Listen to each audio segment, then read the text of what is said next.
tenemos mucha suerte que este sea el escenario para la anticonferencia que hoy nos propone Mila Chubato.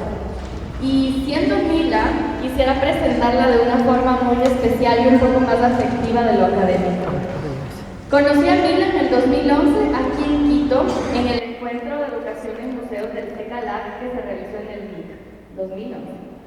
La conocí escuchándola de lejos, admirándola, tomando apuntes de sus palabras e inspirándome por su sensibilidad y mirada revolucionaria en los museos.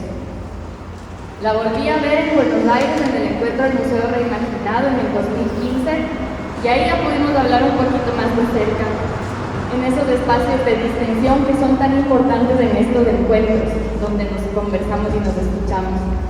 Allí Mila me enseñó a no tenerle miedo al arte contemporáneo, una enseñanza que llevo hasta ahora. Y te seguía admirando, Mila, seguía aprendiendo de una mujer tan sabia y generosa como tú. En los últimos años, al pertenecer al CECALAC, trabajar activamente en esta red afectiva, he podido entablar una amistad con Mila. Ella sigue siendo mi mentora, mi referente, mi inspiración, pero no solo por haberla escuchado en un auditorio, sino también por su capacidad de reír, de hacernos reír, por su postura crítica y frontal frente a las cosas, por sus abrazos y palabras cariñosas. Mila no es solamente una educadora de museos con formación de licenciatura en Educación Artística y maestría en Sociología del Arte. Es una maestra generosa que ha formado a muchas personas. Mila no solo dejó sentados los cimientos de la educación en museos como coordinadora educativa de la Bienal de Sao Paulo y como coordinadora del Departamento Educativo de la Pinacoteca de Sao Paulo durante más de 20 años, sino que principalmente es una persona sensible que ha escuchado a las comunidades con su corazón y que hasta el día de hoy recuerda esos momentos especiales vividos con la gente para quienes ha hecho educación en museos desde una perspectiva muy humana. Mila no solo fue presidenta del SECA, del Comité de Educación y Acción Cultural del Consejo Internacional de Museos durante varios años, y no ha sido solamente miembro del CECALAC, sino que como parte de este comité es apoyo, es abrazo, es cuidado y es amistad de la red afectiva. Y me complace mucho ser hoy quien te dé la bienvenida, Mila, para presentar tu charla en mi país, en mi ciudad, en esta América Latina unida y en este museo que el día de hoy tengo la oportunidad de coordinar y al que también le ponemos mucho corazón. Les presento a Mila Chubato con la anticonferencia. Un fuerte aplauso para ella.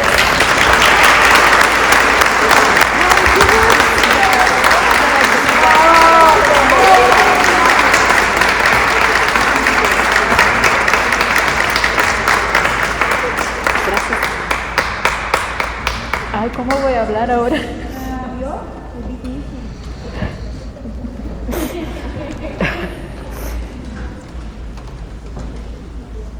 Qué lindo es llegar a un lugar y reconocer la gente que se ama, ¿no? Bueno, un placer estar acá. Un placer estar acá, ¿está bien así?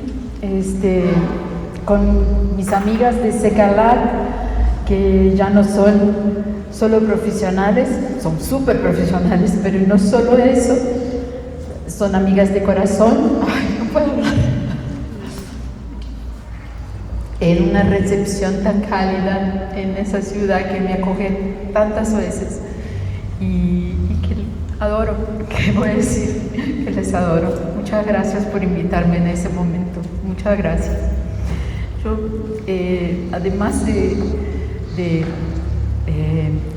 emoción de estar acá en Quito con mis amigas, planeamos ese encuentro con mucho cuidado, con mucho cariño, con mucha atención, y eso se percibe.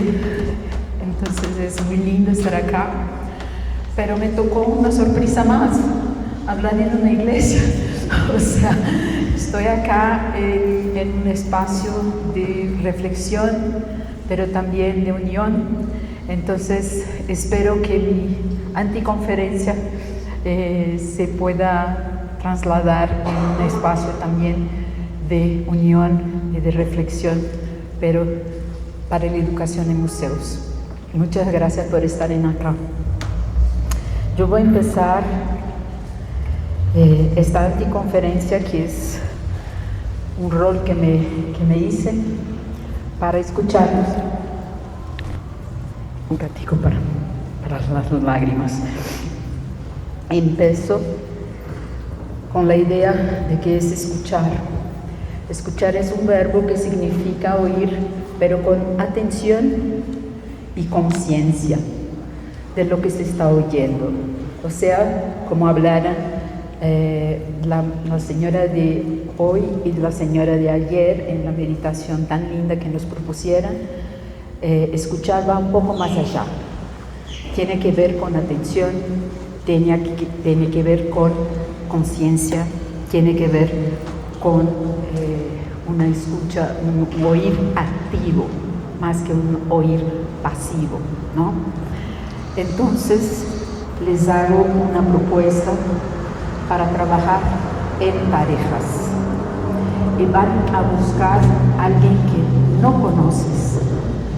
Y que van a buscar a esta persona como busque a alguien que lleva una ropa que te parezca con la tuya. O a alguien que tenga un cabello similar al tuyo. O alguien que lleva algo que te llama la atención. Pueden dejar sus cosas donde están, pero busca a alguien que no conozcas.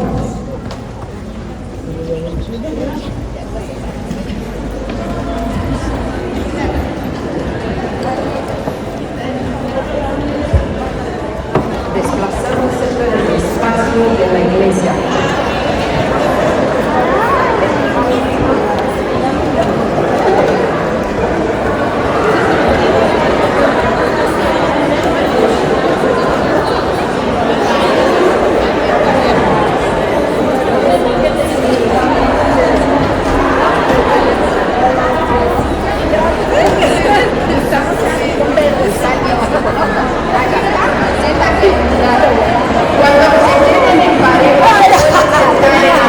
Teníamos que toparnos aquí. Ya nos escriben. La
¿Dónde se encontraron su pareja? Hay alguien solo. Hay gente sola acá. ¿Quién está solo? Acá. Vení. Jorge, póngase con ella.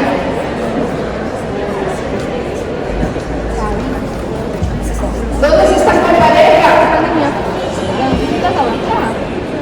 Se pueden sentar entonces. A las 2 portátil, que es como un rollo.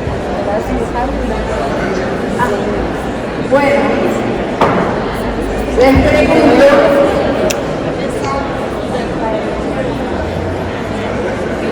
Además aquí en Brasil, Les pregunto si lograron encontrarse, ¿cómo fue? por porque ¿dónde está mi apoyo de micrófono? Ahí tiene el señor que le puede dar la palabra. ¿Quién quiere hablar cómo encontró su pareja? Acá.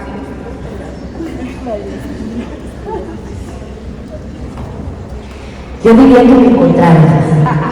Iba llegando de momento y me dice, yo quiero estar contigo. Y ya vi porque algo hay. ¿Sí? Los rizos. Muy bien, ¿alguien más quiere compartir? Ahí en el medio. Ahí en el medio. Yo encontré a mi pareja por la vestimenta. Ah, sí, están igualitas.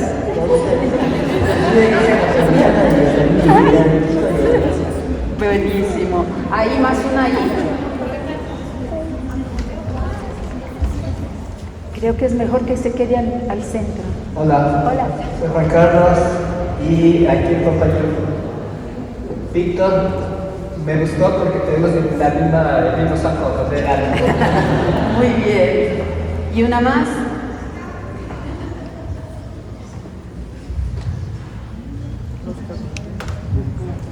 Hola, y acá nos encontramos porque tenemos un cabello y corte de cabello parecido.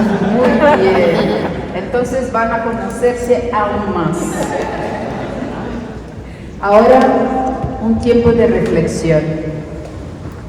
Escúchame.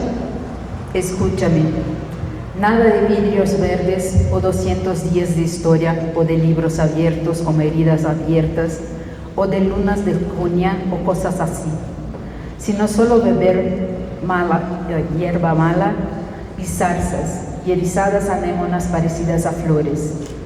Escucha, dime, siempre fue de ese modo. Algo falta y algo que ponerle nombre.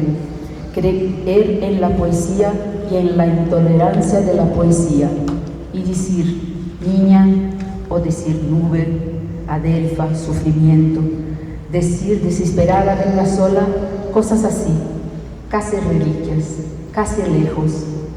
Y no es únicamente por el órgano tiempo que cesa y no cesa, por lo crecido, para lo sonriente, para mi soledad hecha esquina, hecha torre, hecha leve notario, hecha párvula muerta, sino porque no hay otra forma más violenta de alejarlas.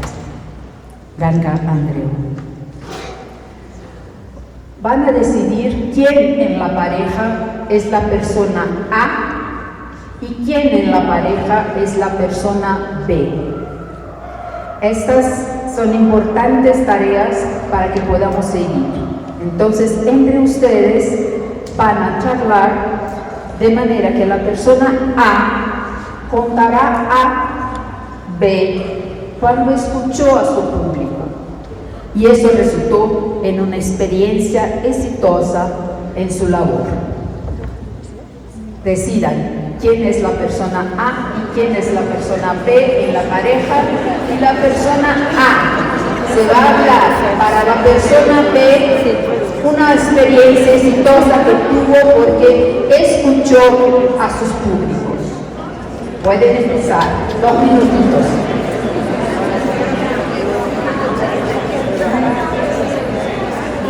De nuevo, la persona A, van a decidir entre ustedes quién es la persona A en la pareja y quién es la persona B en la pareja.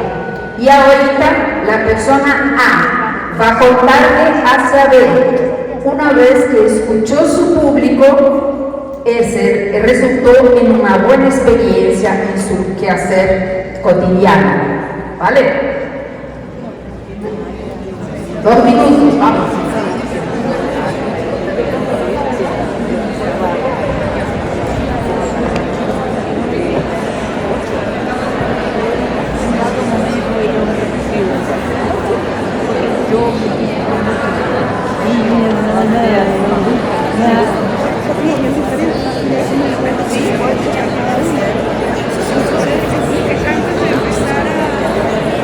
¿Aún hay alguien solo?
pero luego fue como, no, ahora no. Como, Vamos cerrando y ahora una tarea más. me separé, volví a tener. Y con la última pareja esta. Cerramos. Sí, pero tampoco es un sí, es que decido. Cerramos. Sí, y voy a no cuidar, yo sé cómo. Bueno, les comento que esta es la dinámica que vamos a hacer. Como medio sí, sí, Siempre la persona A o B se contará a B o A alguna cosa que te voy a estimular y de pronto vamos a escucharnos. O sea, ahora en ese momento toca que la persona B, la que escuchó, va a compartir lo que escuchó desde A. ¿Quién quiere compartir lo que escuchó desde A? Ahí. Hola a todos. Bueno, estoy acá con Cris. Justo me había comentado que estaba dando un taller de museografía. Decidió como reenfocar la dirección del taller que estaba realizando para contrastar.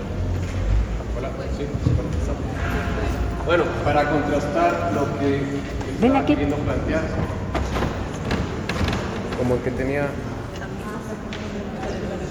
Nos cortaron la luz. Bueno, lo que él quería hacer era como que reenfocar se cortó a la luz. Con la visión de los estudiantes que querían ser partícipes de esto. Bueno, les repito, es lo que quería hacer era reenfocar la dirección del taller según la visión y los intereses de los estudiantes con los que estaba colaborando en este taller de museografía. Muchas gracias. Hola. ¿Alguien más acá? Sí, la compañera estaba con un grupo de estudiantes en el museo, ella es historiadora, y en lugar de empezar hablando, eso es lo que vamos a hacer, esa es la historia. Empezó con una pregunta, ¿qué sabe sobre una fecha específica? Y escuchó los resultados de lo que decían los participantes, y esto provocó más profundización en la lección, y así cuando salieron ellos agradecieron mucho y dijeron que va a seguir estudiando historia. Ah, qué lindo. Qué lindo. ¿Alguien más quiere compartir? Una ahí en el medio.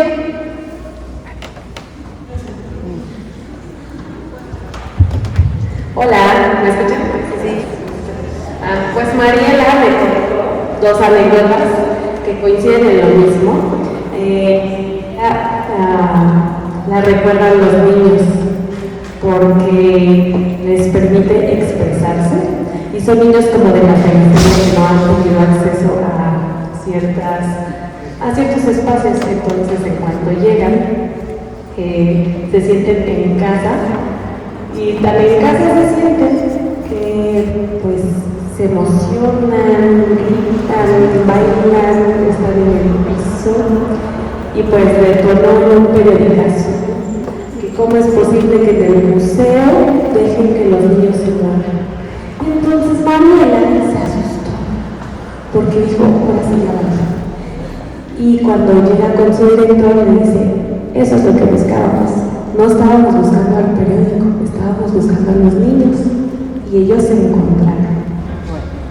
Felicidades, Mariela. Uno acá más.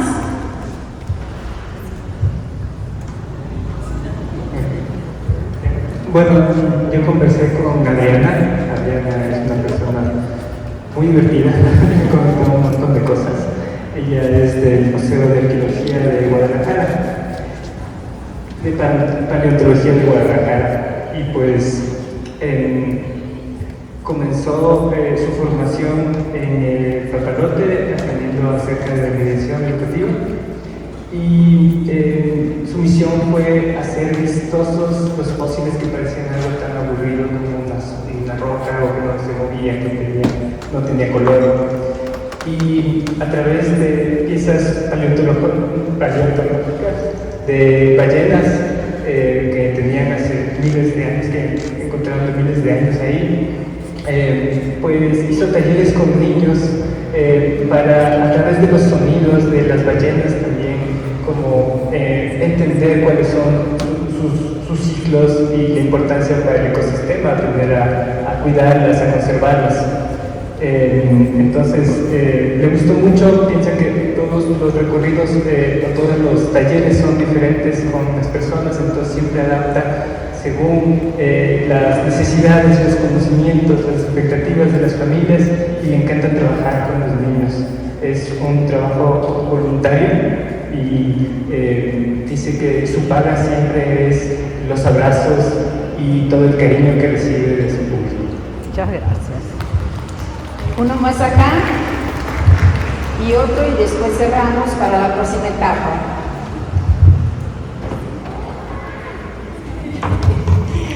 Bueno, buenos días con todas y todos. Les presento desde Elena, mi compañera A. Ella trabaja en el Museo Antropológico de la Universidad Central del Ecuador. Obviamente, como es un museo que pertenece a una universidad, los visitantes están en edades un poco críticas, como ella ha dicho, que son bastante dispersos, entre 18 y 22 años más o menos, y que es bastante complicado el poderles juntar y poder trabajar con ellos. Ellos están un poco cansados de sus clases diarias, y ella, como educomunicadora, encontró una manera de ser escuchada y una manera divertida para que los estudiantes se acerquen a 3 ejes que manejan, que son simbología, representación e identidad.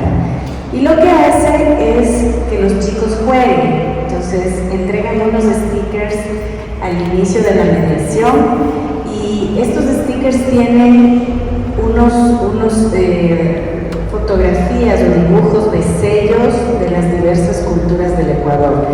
Y lo que tienen que hacer es ir encontrando estas simbologías en toda la muestra que está expuesta. Entonces, ¿qué es lo que hacen? Es un poco despertar el tema de la exploración y un poco la búsqueda.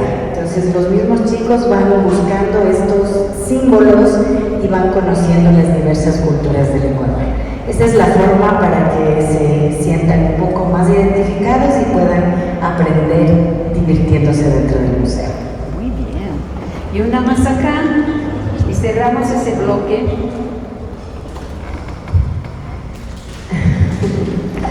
Bueno, Karina compartió su experiencia como mediadora en la Bienal de Cuenca, donde una de las obras allí expuestas representaba, bueno, creemos que se llamaba El Poder, y era una mesa de pool donde su piso, su base, donde se juega, era de cocaína.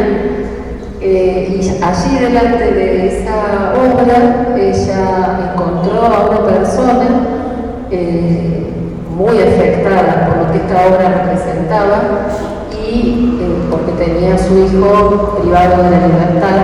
Bueno, entonces ahí la mediación es muy importante, pero sobre todo la escucha atenta que Karina ejerció con esta persona, con esta mamá que tenía a su hijo preso. Me parece que fue como un acto de apoyo, de abrazo fraterno, y que no necesariamente llegó a contarle o explicarle algo de lo que era esa obra u otras obras, ¿no?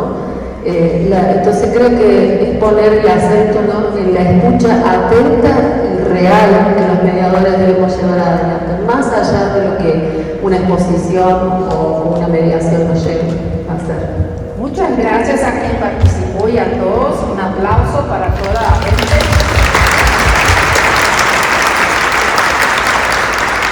Y ahora empezamos a profundizar qué es la escucha. Entonces voy a empezar con el obvio, que es el proceso biológico. Ya 2 personas nos tocaron en eso, la persona que hizo la meditación de ayer y la meditación de hoy. Cómo biológicamente el cuerpo escucha. El proceso de escucha comienza en los oídos, pero también implica al cerebro. La captación del oído, del sonido, viene del oído externo y el sonido es una vibración en el aire. Esto es lindo, ¿no? Porque no existe, es una vibración en el aire. El pabellón auditivo del oído externo capta estas vibraciones y las dirige al conducto auditivo externo. Después viene la transmisión de las vibraciones adentro del oído. Vamos al oído medio y las ondas sonoras llegan al tímpano, que también vibra. Entonces es una secuencia de vibraciones. Estas vibraciones son amplificadas por 3 huesillos: el martillo, yunque y estribo. Después viene la conversión de señales eléctricos con el oído interno. El estribo transmite la vibración a la cóclea, que es una estructura en espiral llena de líquido, y las células ciliares de la cóclea transforman las vibraciones en impulsos eléctricos. Y finalmente se llega al cerebro. El nervio auditivo lleva estas señales a la corteza auditiva del cerebro, situada en el lóbulo temporal. Ahora, ¿qué vamos a hacer? La persona B va a contar hacia A una vez que no escuchó su intuición. Eso dice que algo salía mal en su trabajo. Bueno, pueden empezar 2 minutitos.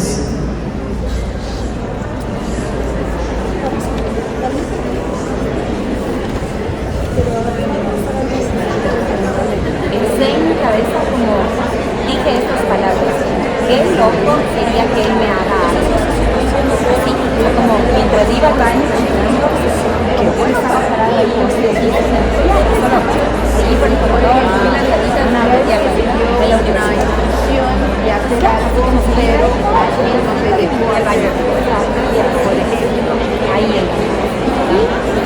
entré al baño, alguien me pidió, cuando abro la puerta del baño, él estaba parado.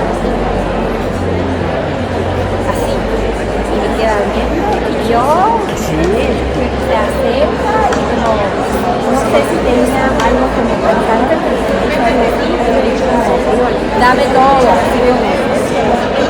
Desde el baño, dentro de en el baño, me dice, dame todo. Y yo muy nerviosa, me perdí en la billetera y le digo, no tengo nada más. Pero ese rato tampoco le di el teléfono, así era como muy... Y como que él de repente me dice, métete al baño. Y yo grito, no. O sea, de repente empiezo a gritar y se asusta un poco. Y yo nunca me había fijado en el baño. O sea, como claro, tenía 2 y pasé al lado de él. Ya cerramos. Ahora viene.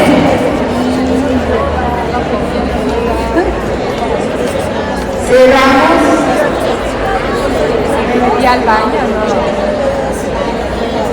Y ahora, la persona A,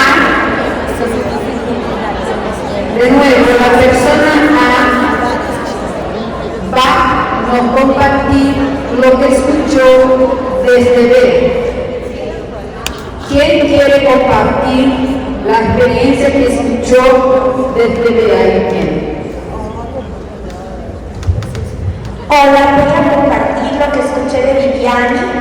La experiencia que ella tuvo fue que en el contexto del golpe en Brasil, o del intento de golpe de Lula da Silva en Brasil el 8 de enero, unos pocos meses antes en su museo, que es el Museo Nacional en Sao Paulo, perdón, en Brasilia, tenían una muestra muy diversa, con artistas diversos, afrodescendientes, de distintas tendencias, en una muestra así. Y las personas que ingresaban de pronto empezaron a decir en los baños cosas muy fuertes, como queremos hacer explotar una bomba en este museo, porque se empezaba a intuir aquel clima difícil. Y ella me cuenta que entre las colegas, las educadoras pensaban, wow, esto parece que en verdad va a explotar y va a llegar a un punto muy complicado, como en efecto sucedió luego con el intento de golpe de Estado a Lula da Silva. Entonces, esa fue la intuición que ella me comunicó. Muy bien, ¿otra acá? Otro acá. Hola, Víctor me acaba de comentar que él está trabajando, bueno, en su época de estudiante, le invitaban a realizar un mural en un barrio del sur de Quito, en el Camal, y lo que él no intuyó fue el costo del mural que le mandaron a hacer. Entonces, terminando de hacer las parcelas, las compras y todo lo demás, faltó presupuesto que le tocó poner en su bolsillo para terminar el proyecto. Eso pasa con nosotros. ¿Alguien más que quiere compartir lo que oyó de la persona A? Una intuición que no se sacó por ahí.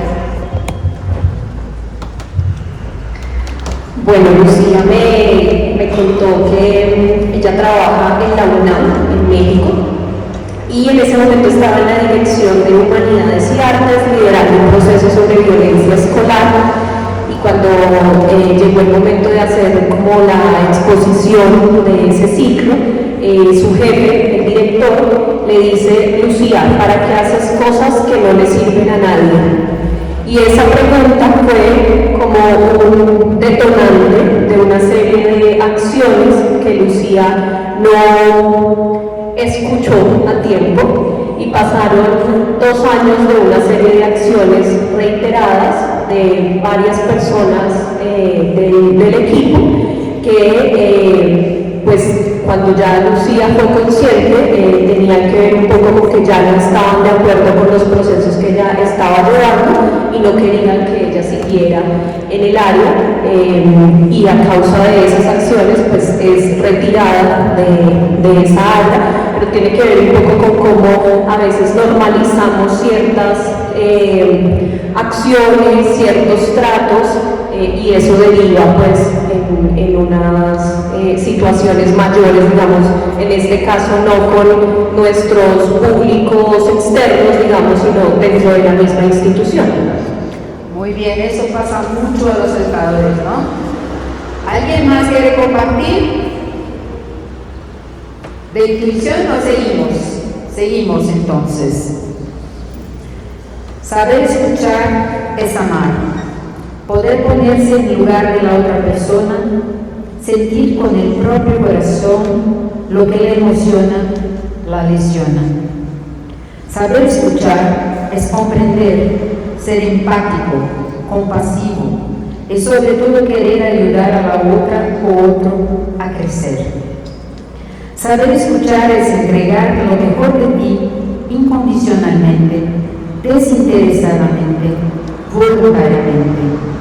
Así que escucha amorosamente en alma, cuerpo y mente. No juzgues, comprende y ama auténticamente. Y cognitivamente, o sea, biológicamente ya sabemos cómo la escucha ocurre. Pero en la cognición, ¿cuál es el aspecto de la escucha? Escuchar es solo el principio. Escuchar implica atención, interpretación, comprensión. Hay involucrada acá una atención selectiva. El cerebro filtra los sonidos relevantes de los irrelevantes. Por ejemplo, escuchar a alguien en una habitación abarrotada. Pero también tiene que ver con percepción auditiva. El cerebro organiza los sonidos en patrones de palabras, melodías, ruidos. Después viene la comprensión. El lenguaje se procesa en las áreas de Wernicke para la comprensión y Broca la producción. Interviene ahí la memoria, el contexto, los conocimientos previos. Y finalmente la integración emocional y social.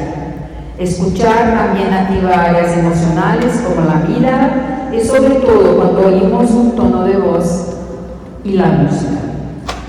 Ahora bien, las personas A van a echar más, las personas B van a charlar sobre cuál les parece ser la característica principal de un educador de museos.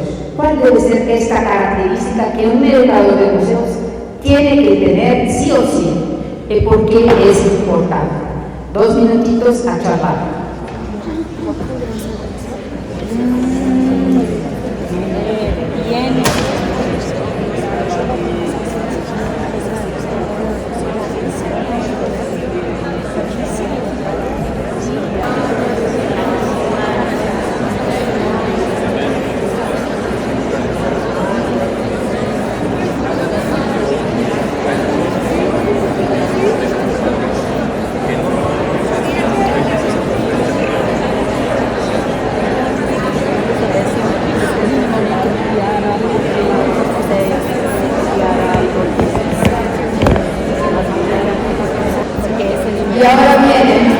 Directamente de conexión de vida cotidiana, creo que la persona va a compartir lo que charló con Ana y de la principal característica que tiene que tener sí o sí un educador de museos.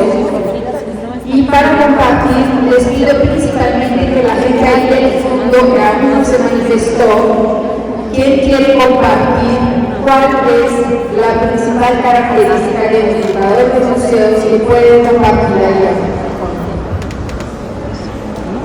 Y después ahí hablamos. O sea, yo siento que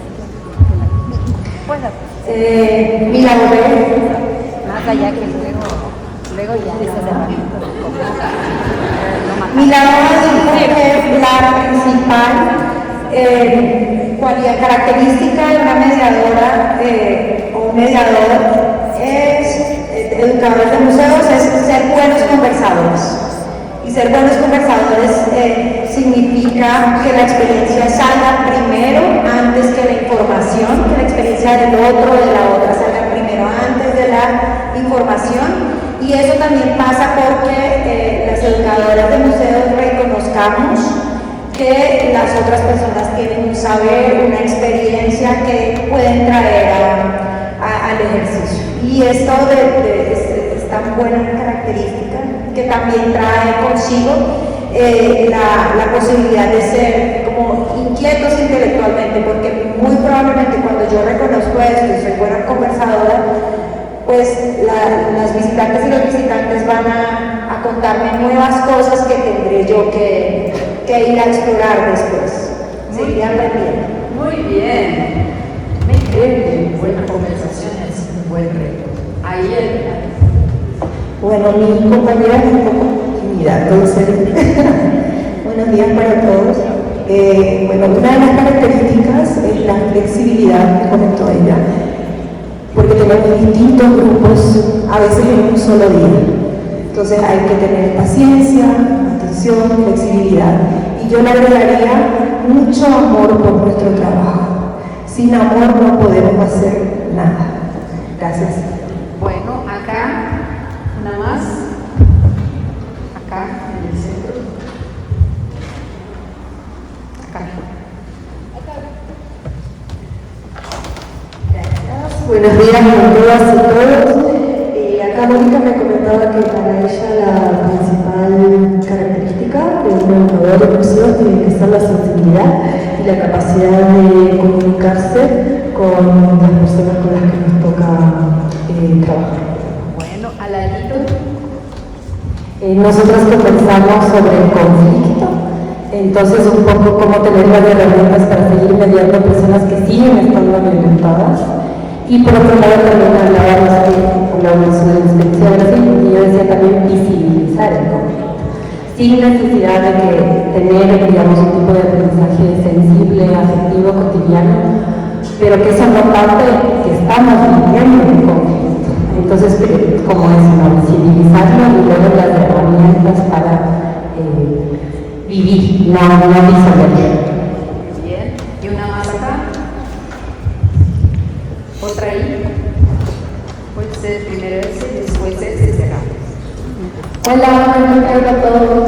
Bueno, nosotras conversábamos y nos dimos cuenta de que hay dos características súper fundamentales de los educadores, que son el escucha y el hambre de aprendizaje. Porque como educadores todo el tiempo estamos aprendiendo no solamente los contenidos de los museos, sino también sobre nuestros Y en esa medida hay que saber escuchar al público, tenemos que entender a quién nos estamos dirigiendo, porque no es lo mismo lo que le decimos a los guaguas que lo que le decimos a los adultos, a los jóvenes, y también depende muchísimo de los contextos particulares de cada uno.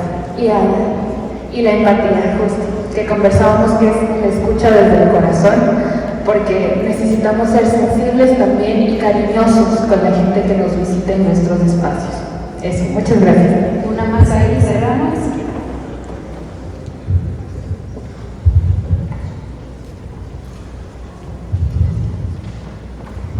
Bueno, además de la flexibilidad, nosotros pensamos que el mediador o educador tiene que ser un catalizador de deseos, ¿no? Poder dar cauce a los deseos y articular los deseos de la institución, los propios y los visitantes.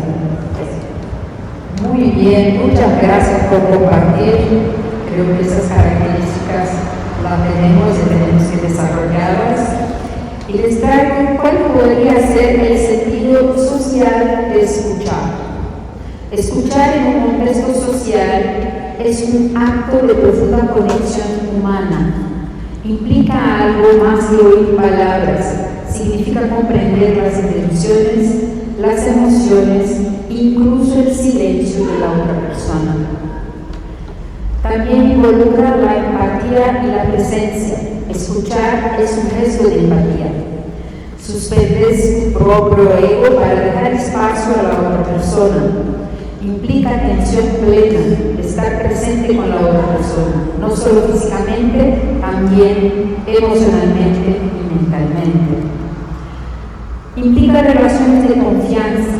Escuchar bien refuerza los vínculos sociales como la amistad, el amor, el trabajo. La escucha activa promueve el respeto, la validación y la aceptación. Quien es escuchado se siente reconocido. También tiene una dimensión política y ética. Para filósofos como nuestro querido Paulo Freire, escuchar es un acto político. Escuchar a los oprimidos es un paso hacia la transformación del mundo. En la práctica social, escuchar es también un acto de justicia, dar voz a los silenciados.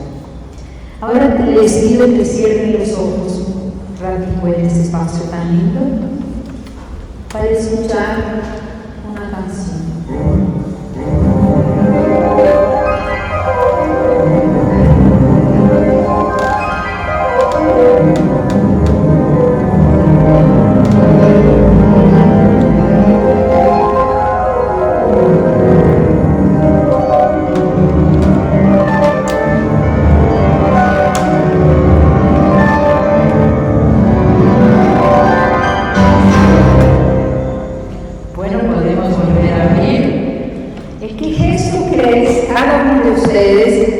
Puede expresar esta música. ¿Qué gesto me da por esta canción? Mira, gesto acá. Otro, alguien, eso como una ola, muy bien. Un pajarito acá hace, volando. Alguien más, algo distinto, abriendo, cerrando, y otro en movimiento como un tren o algo así.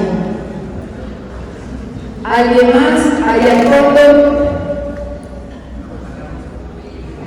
caminando así, de un lado hacia otro. Muchas gracias.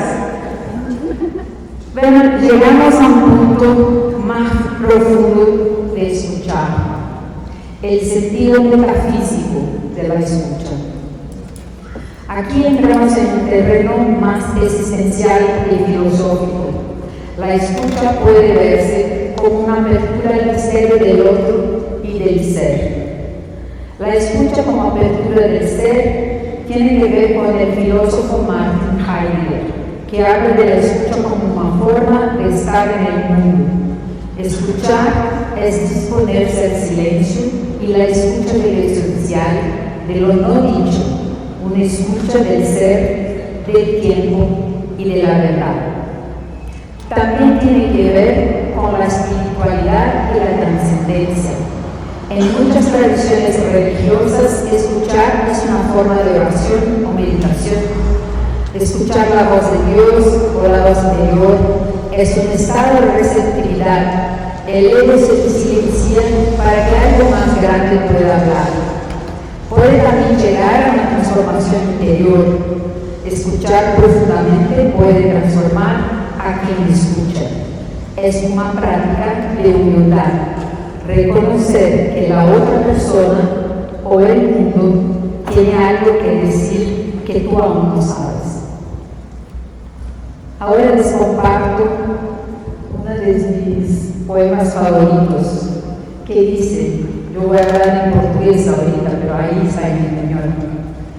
Ora direis ouvir estrelas, certo perdeste o senso, e eu vos direi, tanto que para ouvi-las, muita vez desperto e abro as janelas, pálido de espanto. E conversamos toda noite, enquanto a Via Láctea com o palho aberto cintila. E ao vir do sol saudoso e em pranto, ainda as procuro pelo céu deserto. Direis agora, deslocado amigo, que conversas com elas? Que sentido tem os que dizem quando estão contigo?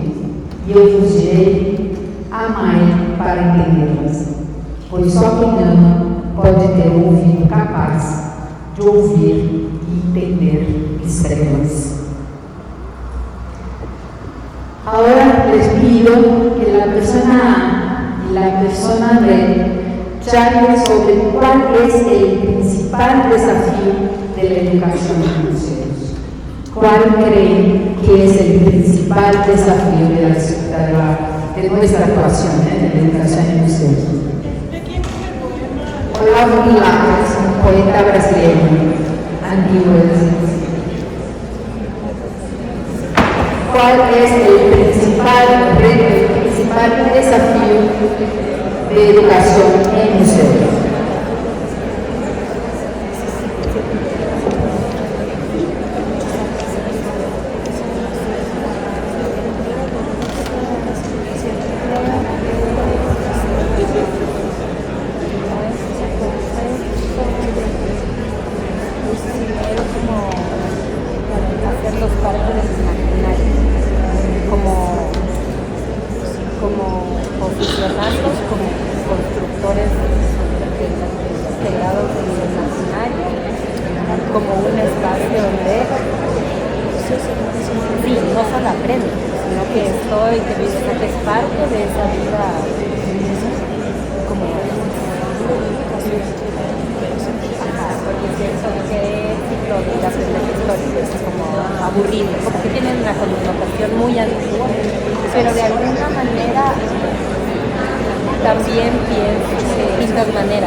Nos enfrentamos frente a esta forma de individualización desde la alternativa de construirnos como colectividad y comunidad. Y a eso añadirle también la idea de la escucha de nosotros como educadores también, cómo transformamos aquello que mostramos, cómo las exposiciones temporales, las exposiciones permanentes en las cuales estamos insertos y tienen unos contenidos y los conceptos que nosotros debemos compartir, pueden ser transformados desde la relación con los públicos. ¿Cuáles son esos espacios en los que nosotros podemos construir o desplegar esa posibilidad de transformación? Muchas gracias. La chica de casaco blanco. Ahí. Bueno, es muy interesante escuchar estos diálogos porque cuando estuvimos conversando con María, ella me decía, lo más importante es que puedan escuchar y que presten atención. Entonces yo me decía como, chuta, yo estaba pensando en la coherencia con la sociedad en la cual se inserta, pero hay que volver a lo fundamental. Si no logramos que nos escuchen, es casi imposible lograr lo siguiente. Bueno, nosotros con Rafa hablamos sobre un reto muy importante y es tomar conciencia de cómo el museo ha sido una institución colonial y racista. Y de qué manera tomar conciencia de eso y asumir una responsabilidad frente a esa forma como desde los museos se han legitimado pues, unas verdades hegemónicas y se han invisibilizado a los otros pueblos, ¿no? Y otras verdades. Muchas gracias. Acá.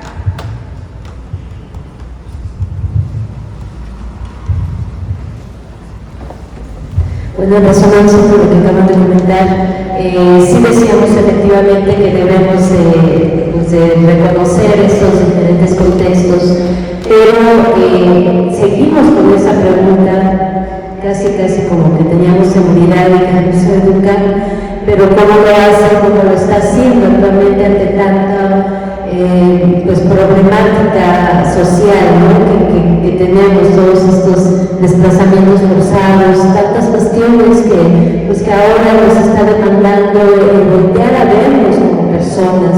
Entonces, uno de esos grandes desafíos es escuchar esa resonancia, ¿no? De que el museo sí es un museo humano, pero debe ser más humanizante. Esta labor no es de una sola persona, sino que es una labor de conjuntos, pero también en esta necesidad tenemos que visualizar efectivamente que estos son colectivos quienes tienen que entrar dentro de esta misión. No está solo el museo es para la sociedad, se sirve de la sociedad, está en la sociedad y en consecuencia es esa parte a la que tenemos que voltear a vernos en estas dimensiones tan complicadas y tan complejas en las que estamos. Tiene que recuperar este lugar en el museo, porque siempre lo ha sido y pareciera que algo se nos está olvidando. Y lo que se nos está olvidando es que somos personas a las que nos debemos, tanto dentro como fuera de los museos. Sí, nosotros hemos hablado, una de las cosas que descubrimos es los diferentes países a veces tienen muy diferentes retos y muy diferentes desafíos, pero que hay algunas cosas que sí son más internacionales. Por ejemplo, la falta de plata. O sea, no hablamos mucho de esto, pero sí hay falta de plata. Y el otro es las situaciones políticas. Un poquito lo que estaba diciendo Lucía, que nosotros como educadores estamos en un medio mando y de pronto hay nombramientos de directores por cosas políticos, cambia el presidente, cambia otra cosa en la política del país y nos impongan cosas que podemos o no podemos hacer. Y si se ve lo que está pasando en muchas partes del mundo hoy en día, como la de la Smithsonian en los Estados Unidos y la Louvre en París, además de nuestros museos en Latinoamérica, tenemos a veces mucho miedo de poder seguir con la que creímos. Entonces, este tipo de reuniones que me dan la fortaleza para volver y poder ser honesta a lo que queremos hacer con la educación, tenemos que cuidarnos mucho. Bueno, uno más ahí al fondo y cerramos.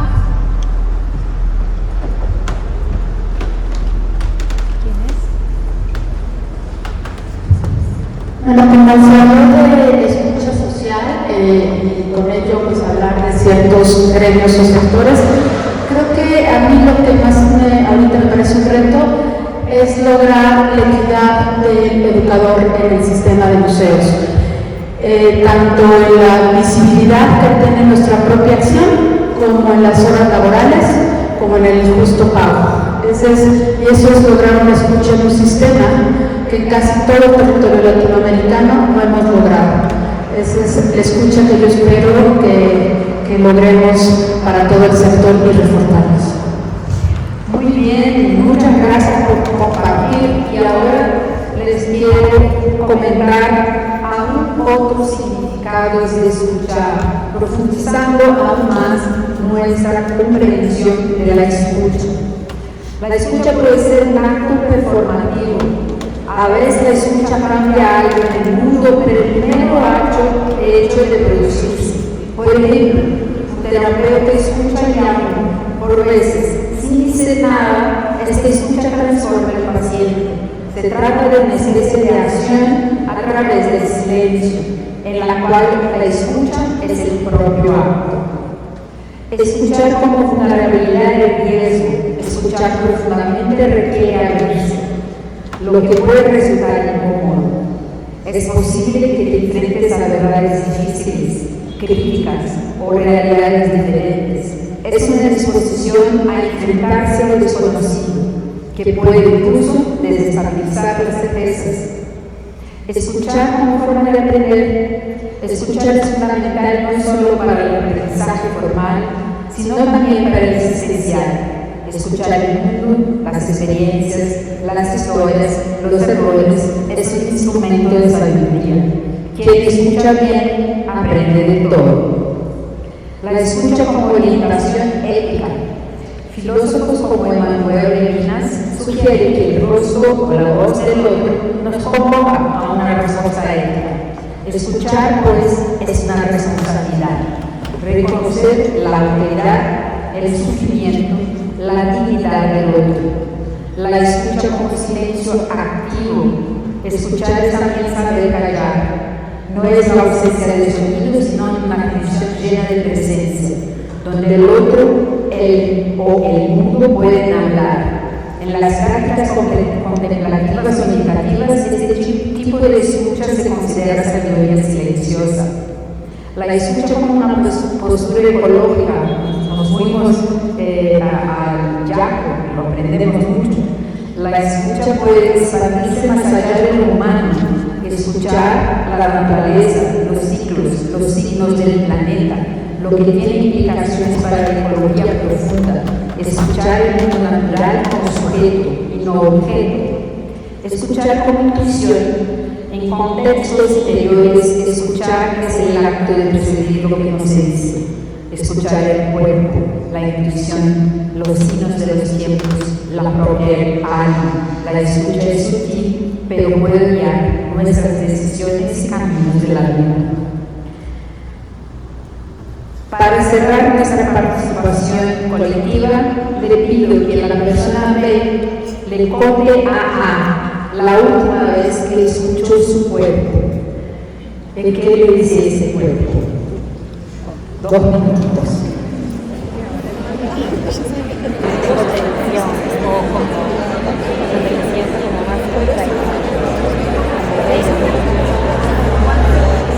Ajá, o donde siempre que estoy como contraída es donde me muevo para sentir esto, como expandir.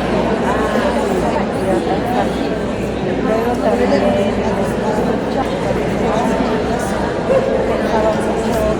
por qué la voz siempre más que los en jerarquía, como el momento que yo escucho una conversación, como el sonido del auto, que para mí se puede estar escuchando. Ya vamos cerrando. Yo, cuando es un acto para mí, se escucha real y entonces como no tengo que ver, por eso hago como casi siempre miro hacia abajo para bloquear como otras cosas, porque si ya te veo es como empiezas a hablar y te veo he escuchado a María como que esta organización demasiado alto. Como que ya tiene que hacer reflexión. Por ejemplo, esta mañana o ayer yo oía la lengua porque decía que estaba hablando demasiado y necesitaba hacer silencio. Y hace una semana me pasó una accidente a su esposa, como ya nos contó, y era como la traducción era el cuerpo te está diciendo cosas, te está diciendo que pares, y si no paras tú, el cuerpo te para. Desde ahí, digamos, estaba contando todo esto y me está diciendo también que ahora, como es un cuerpo conjunto, es un cuerpo de pareja, es un cuerpo que convive, al final hay cosas que suceden en los dos cuerpos. Y con este accidente, las analíticas salieron muy raras, entonces ahora cuando vuelva a Rumanía tiene que hacerse analíticas también porque su cuerpo, como es un pareja, pues seguramente cosas como que van a suceder, esperemos que no. Muchas gracias. ¿Alguien más por ahí? ¿Quiere compartir? Yo ahí. Sí, aquí Viviane me contó que ella se cayó hace algún tiempo y se lastimó el coxis y que eso hizo que reorganice cómo ella piensa el cuerpo. Y luego coincidimos en que en esta época vemos muchas mujeres entre los 40 y 50 años de edad viviendo la experiencia de que nuestro cuerpo se vuelve loco, que parece que el cuerpo hiciera lo que quiere mientras nosotras todavía estamos dentro y estamos aquí aún. Y que es importante reflexionar sobre que esta época, a diferencia de muchas otras, habemos una gran cantidad de mujeres activas que estamos dándolo todo y que es tiempo de que transparentemos esos ciclos que llamamos menopausia y que les cambiemos de nombre si es que no nos gusta y que nos reapropiemos de esa experiencia y la coloquemos porque es real y nos pasa. Muy bien, yo la siento mucho. ¿Quién más ahí quiere compartir? Buenos días con todos. María me comentó que había conversado con los chicos del Museo del Agua y que le habían comentado en una conversación que el reggaetón era fino. Y ella decía, Bueno, pero la cosa es que le recomendaron unas canciones y ha estado anoche haciendo karaoke. Y se descubre a sí misma cantando que puede ser reggaetonera. Pero en todo caso, lo que le digo, ¿y tú qué piensas de eso? Que a veces por los prejuicios nos dejamos llevar y no vamos más allá. Y nosotros tenemos que abrirnos a las cosas nuevas que a veces parecen feas, pero hay que observar, oír, ¿no? Muy bien, muchas gracias. ¿Alguien más quiere compartir? Ahí nomás, una vez cerramos. Acá.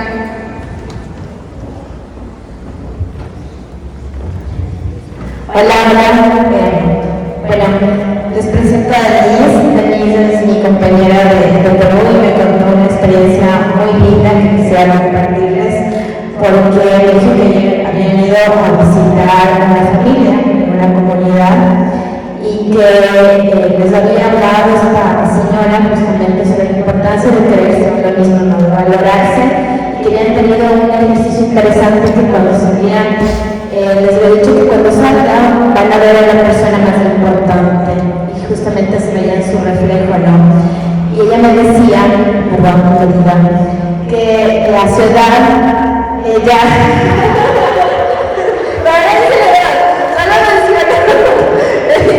la ciudad como diciendo que ya prácticamente está terminada y no es así. Es una mujer increíble que me ha encantado compartir con ella y conversar. Ella menciona que vino acá y conoció físicamente a mujeres increíbles que solamente les veía en línea y que está feliz porque realmente puede conectar con diferentes personas de diferentes espacios. Entonces creo que estos momentos tan bonitos que tenemos para poder conversar es justo eso, ¿no? Conectar. Y nuestra vieja está excelente, muy joven y hermosa, ¿cierto? ¿No es cierto? Claro que sí. Muchas gracias por compartir. Bueno, ahora les invito a oír una canción que puede ser muy significativa significativa están con ustedes, pero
bueno, mis amigos, cerramos acá nuestro ejercicio de escuchar y compartir. Quiero agradecerle por la invitación de estar acá juntos, por esta disposición de compartir y de estarnos conociendo cada vez más.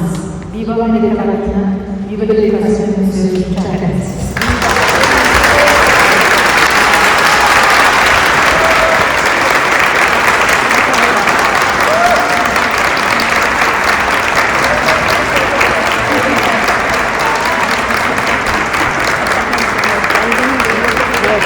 Gracias.